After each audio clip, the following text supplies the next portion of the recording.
My main paper actually is for this conference will be presented on Friday.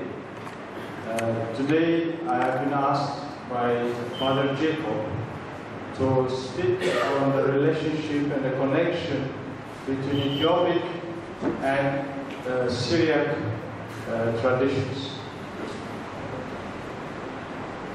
We have started in Ethiopia a research center under the Capuchin Institute, the Capuchin Franciscan Research and Retreat Center, and about almost a year ago, we had a Syriac international conference. And Father Jacob had a lot of interest in the exchange of scholarly material as well as traditions between Ge'ez and Syriac. Often one thinks of Egypt and the Coptic Church when we speak of Ethiopia, but we do not pay much attention of Syriac heritage within Ethiopian Christianity. And before I present something that really justifies a lot of exchange between our research center, just a new baby research center, and the one of Seeri, I would like to invite, first of all, Tsahai Adam, who is an Ethiopian who came here for the Syriac studies, an MA in Syriac language and literature. He is an expert of the Ge'ez, of classical Ethiopic. He started learning that since he was 8 years old, and is a poet of the Ethiopian classical Ethiopic. So he's enjoying now learning here Syriac, and he's amazed and enthusiastic because he finds so many connections, both in the liturgy, but also in the language, in the grammar, and so on. So I will invite him to sing for all of us Resurrection Hymn in Ethiopic, classical.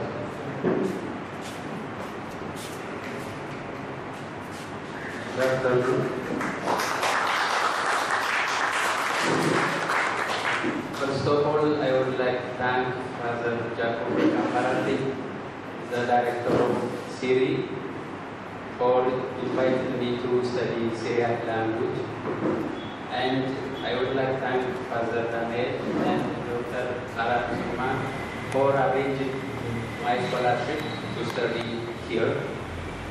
Now I am going to sing a song which sings on the day of resurrection in Ethiopian Orthodox Church as well as Catholic Church.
because Christ rose from the dead. God made this day the best day from all the days of the year, because on this day Christ rose from the dead. Approximative translation. So, regarding the connections, we have in Ethiopia the tradition that the Ethiopian Girls' Bible was translated through the initiative and through the involvement of 9 Syrian saints. There are controversies about that, about their names, about their identity. It doesn't matter anyway from the Ethiopian perspective. From the 5th to the 6th and 7th century, after Christianity was accepted by the Aksumite Empire in the 4th century, about 1 century afterwards, Syrian saints would have come to Ethiopia and would have fostered and would have brought the translation of the scriptures into classical Ethiopic. And these saints are venerated. They have their own day of celebration and so on. And in the same line also, Saint Ephraim is very much venerated, appreciated in Ethiopia. I will talk more on Saint Ephraim on the paper that I will present on Friday. But because my interest is mainly biblical, I would like to give an illustration of what I'm saying now by showing how the traditional Ethiopian biblical interpretation shows traces of Antiochian exegesis, which one would not find, for example, in Alexandrian exegesis. I will just give an example taken from the interpretation of Psalm 23-24. But this is true for many psalms. At least I have noticed that many psalms are interpreted in Ethiopia on their first level of interpretation is pretty much in the same way as Theodore of Tarsus, Theodorot of Syr, and Theodore of Mopsuestia. I was struck at first, but then by comparing, that was the only evidence, or it was obvious for me to see the connections. How did that happen? I don't know. Did that come through Egypt? Possible. But anyway, that is the exegesis of Antioch. So, just to illustrate that, I will present something on Psalm 24. Psalm 24, 24 in the Hebrew, 23 according to the Septuagint. Psalm 24 verse 1 seems to be an answer to the people's concern about prayer. It would be a prophecy written by the psalmist David in order to address the issue of Babylonian exile. Now, a modern historical critical commentary would also usually try to find first the historical context where a text would have emerged. The only difference is that the Antiochian fathers say that it was a prophecy. And modern critical commentary would say, well, this is written after the Babylonian exile because it refers to the Babylonian exile, and of course, it is a prophecy ex eventu, etc. Anyway, the interesting thing is that the Babylonian exile is given as a key to understand Psalm 23 or 24. Now the people had stopped praying when they were in exile, and also they thought God does not listen to us. There is no point in praying because we are not in Jerusalem, we are not in the temple of Jerusalem. So Theodore of Tarsus says, David wrote Psalm 24 in order to console the people during the Babylonian captivity. Here is what he says. Blessed David, aware that the captives found very difficult the removal from their own places and from the temple, consoled them from a distance and taught them in these words, the earth is the Lord's and its fullness, the world and all who dwell in it. That is, do not let Babylon depress you. If you attend to virtue, you'll find God there too, especially as everything is His, and in His hands are the ends of the earth. He founded it on seas and established it on rivers. That is, all the earth is His, and God is everywhere.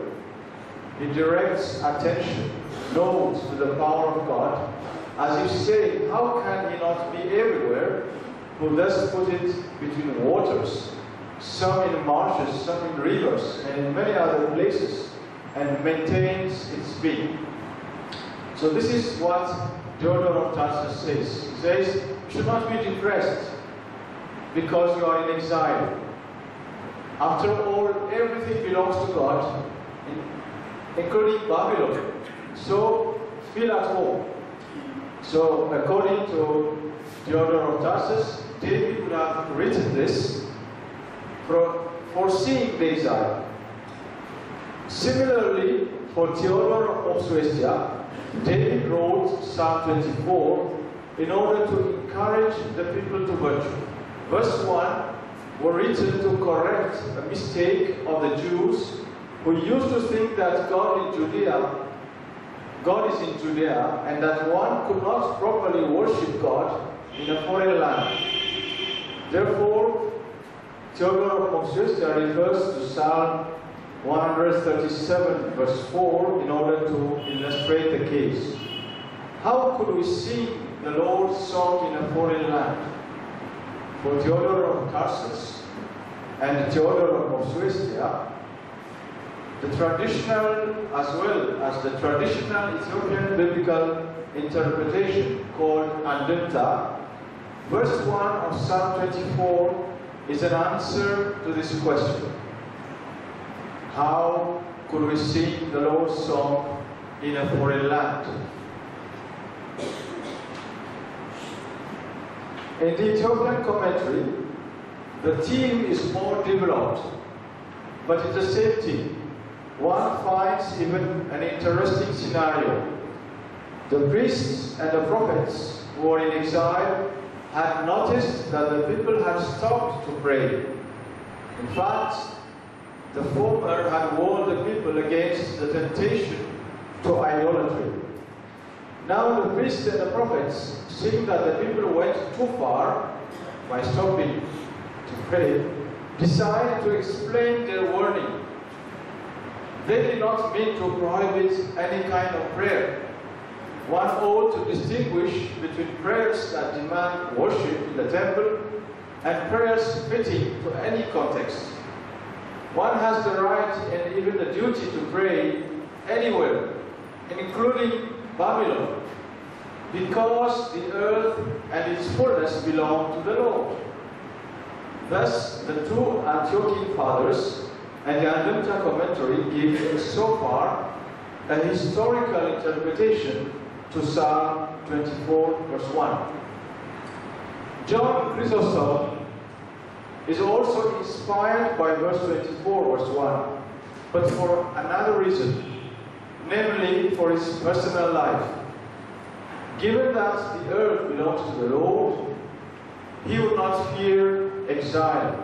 He would always be with Christ, even if he is obliged to leave his native land. Theodoret of Seeri, in his interpretation, of Isaiah 23, verse 17, compares the exilic period of Israel with the one of Tyre. Given that God treats both people in the same way, the duration of their captivity would be the same. God's impartiality on this regard is based on the fact that the earth belongs to God and all that is in it also belongs to the Lord.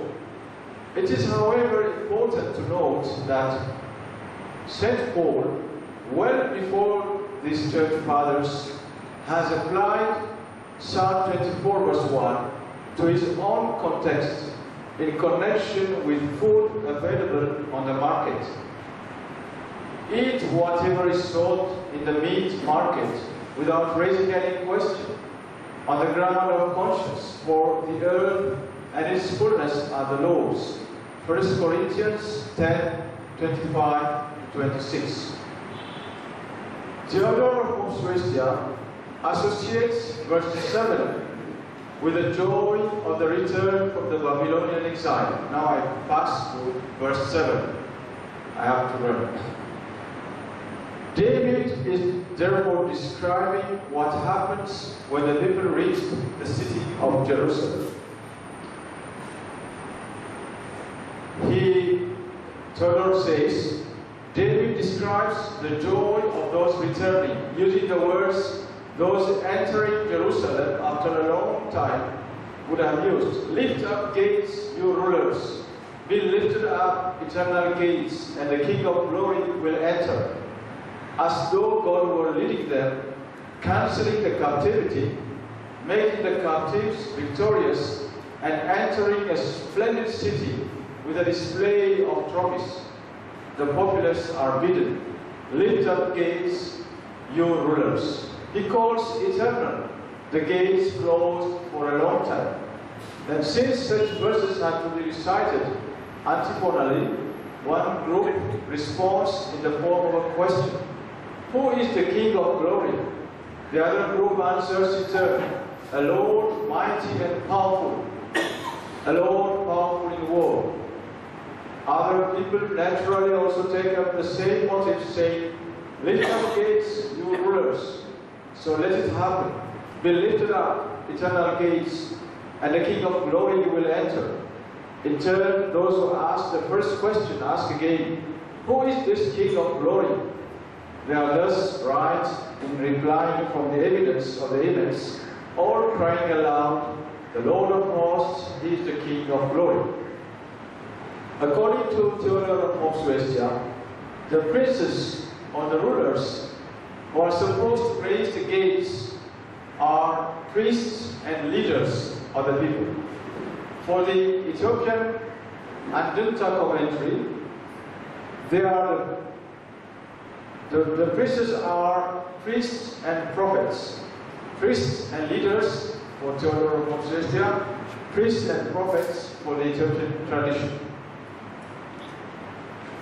Theodore of Tarsus, although sticking to the historical interpretation, does not deny the possibility of a Christological reading of Psalm 24, verse 7 to 10. He says as follows, now it should be noted that some commentators take this in reference to Christ, the Lord, and his ascension into heaven. For our part, however, we claim both that those adopting this interpretation offer a helpful interpretation, and that we allow it while not undermining the historical basis. It is not so with Theodore of Mopsuestia, who condemns multiplicity of interpretation. Theodore's commentary on the Psalm sticks to one level of reading.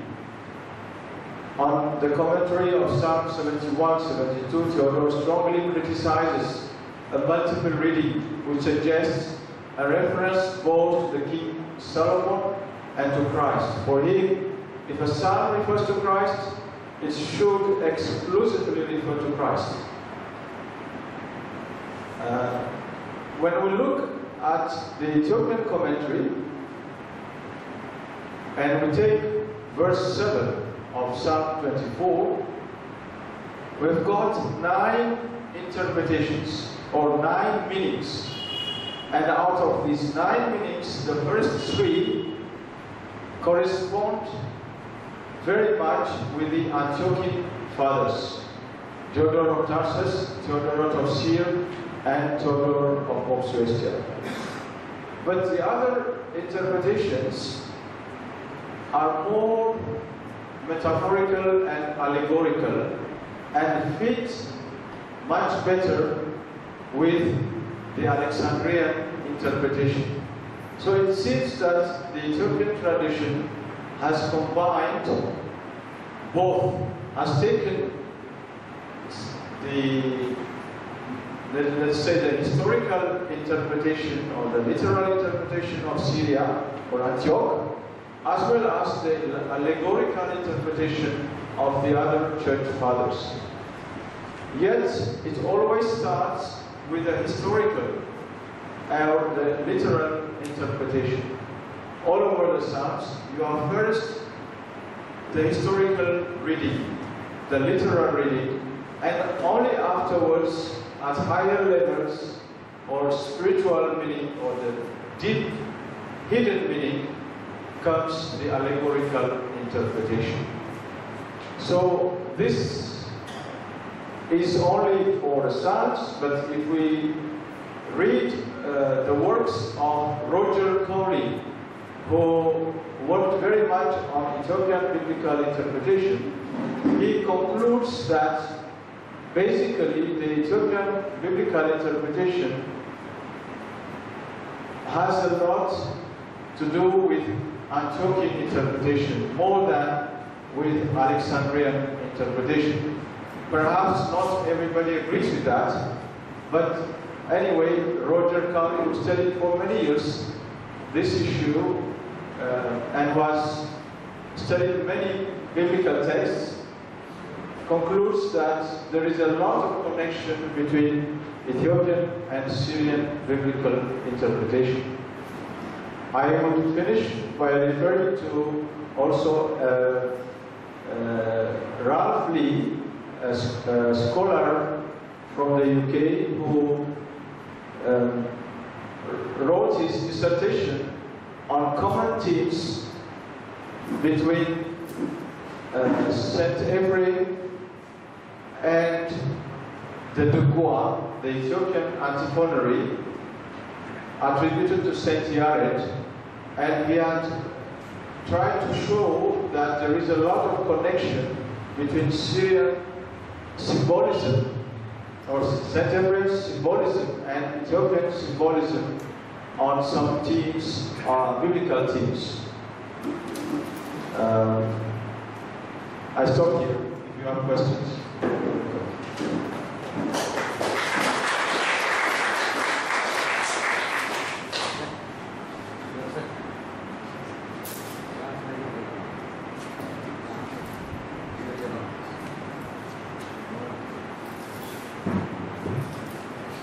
Thank you very much, Daniel Sefa.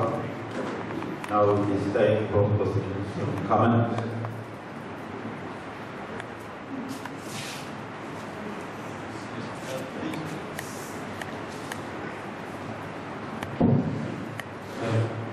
Who is this scholar you mentioned At the end, Ralph Lee, L-E-E.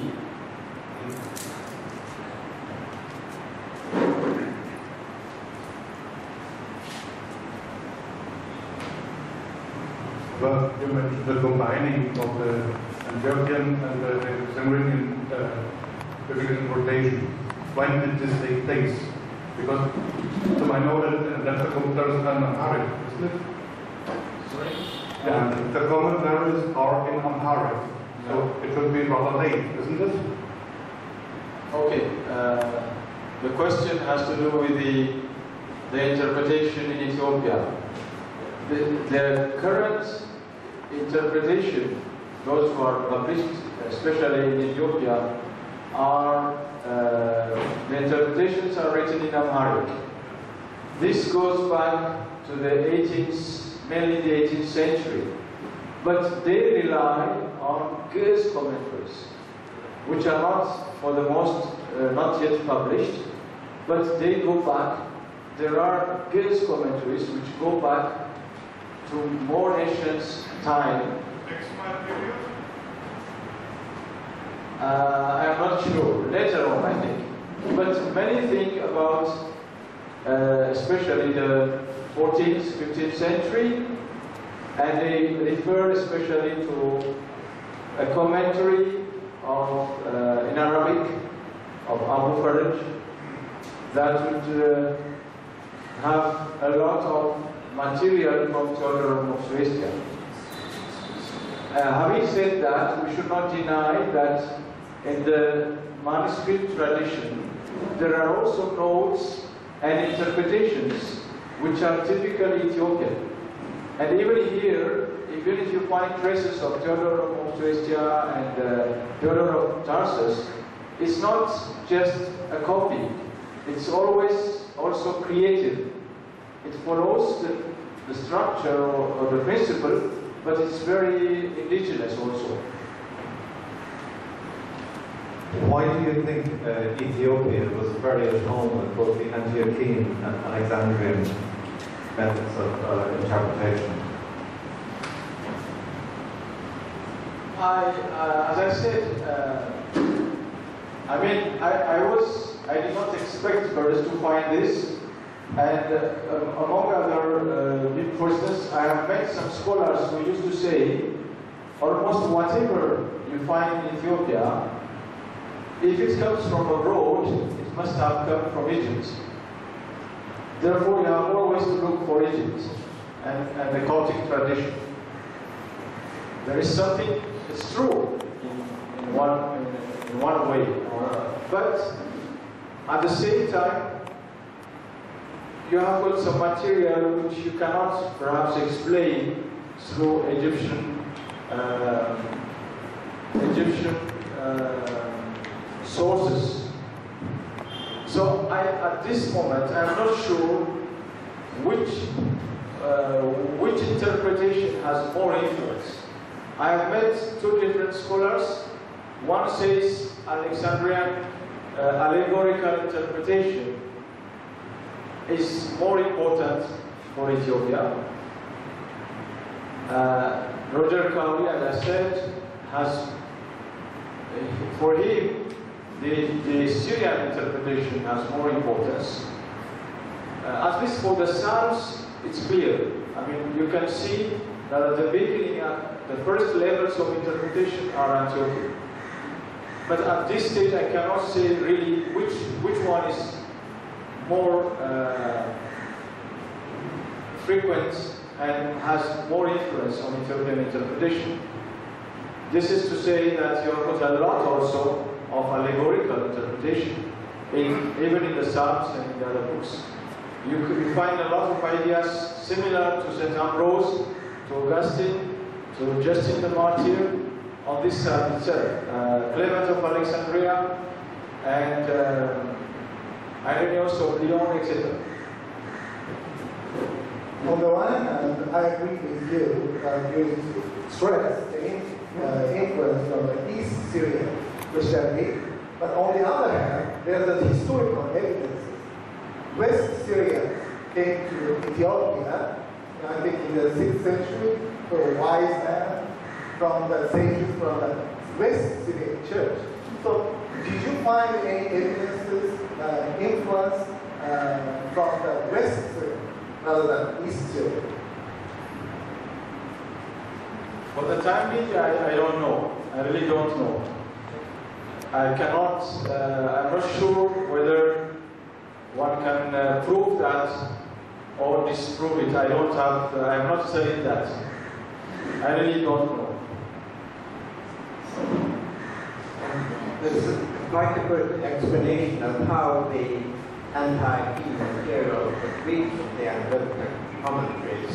It's through the late East Syriac commentary tradition, especially issued out of Mer, and this was largely translated into Arabic in the 10th and 11th century, and it was taken up by Coptic writers, so Oriental Orthodox writers in the 12th, 13th century, and then it would have been translated from Arabic by Salam, his school, into Kurds.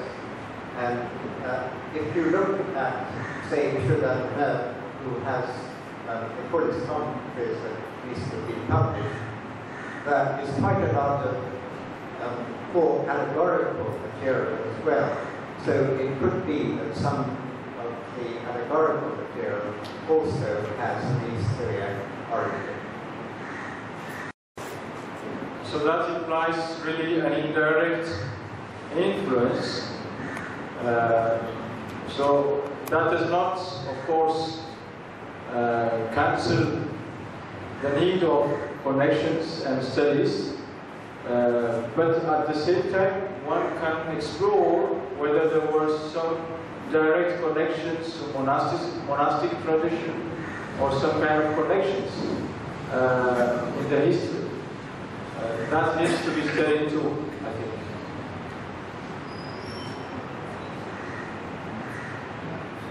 I think the time is over.